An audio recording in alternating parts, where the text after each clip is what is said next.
880 টাকায় ঘড়ি বিক্রি করে এক ব্যক্তির 12% ক্ষতি হলো।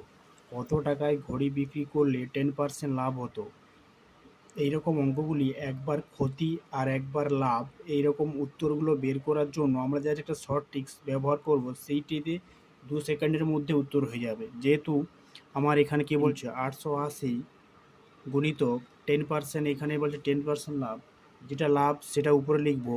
টোটাল টাকা আমার 100 যদি ধরি, তার 10% লাভ মানে কত, 100 + 10। আর নিচে যে লিখবো 12% ক্ষতি, টোটাল টাকা আমার 100, তার থেকে 12 বিয়োগ।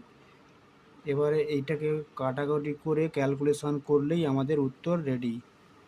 110/88, 88 একে 88 একে 10, অতএব এই টাকা 1100 টাকা। 1100 টাকায় ঘড়িটি বিক্রি করলে 10% লাভ হবে।